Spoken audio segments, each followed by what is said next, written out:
गांव के बाहर एक पुराना घर था। लोग कहते थे कि उस घर में जो भी गया कभी वापस नहीं आया। लेकिन आरव, जो जिज्ञासु और निडर था, सच जानना चाहता था। उसके दोस्त डरते थे। एक ने कहा, आरव, सच में तू अंदर जाएगा? ये घर तो भूतिया है।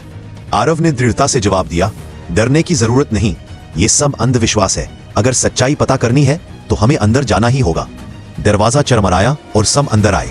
अचानक घर के अंदर से भारी आवाज गूंज उठी, मुझे इंसाफ चाहिए, मुझे इंसाफ चाहिए। उसके दोस्त चीखते हुए बाहर भाग गए, लेकिन आरव वहीं खड़ा रह गया। उसने हैरानी से कहा, यह आवाज किसकी थी? अगले दिन आरव फिर उस घर में गया। अंधेरे में उसे एक पुरानी डायरी मिली। उसने पढ़ा, मेरा नाम सीमा है, मुझे मेरे ही घर वालों ने मार डाला, मेरी गवाही अधूरी रह गई।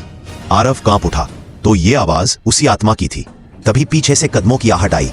आरव ने घबराकर पूछा, कौन है वहां? पीछे मुड़कर देखा तो गांव का मुखिया खड़ा था। वह गुस्से से बोला, ने डायरी पढ़ ली? अब तुझे भी जिंदा नहीं छोड़ूंगा।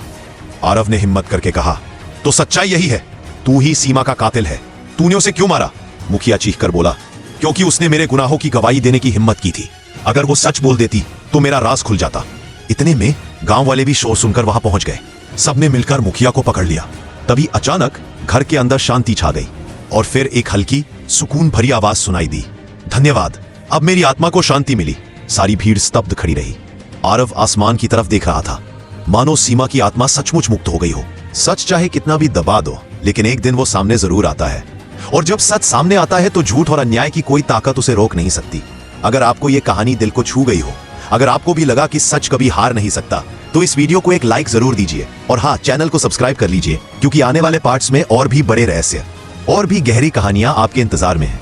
आपका एक छोटा सा लाइक और सब्सक्राइब हमें ऐसी कहानियां आपके तक पहुंचाने की ताकत देता है। तो मिलते हैं अगले पार्ट में एक नई कहानी के साथ।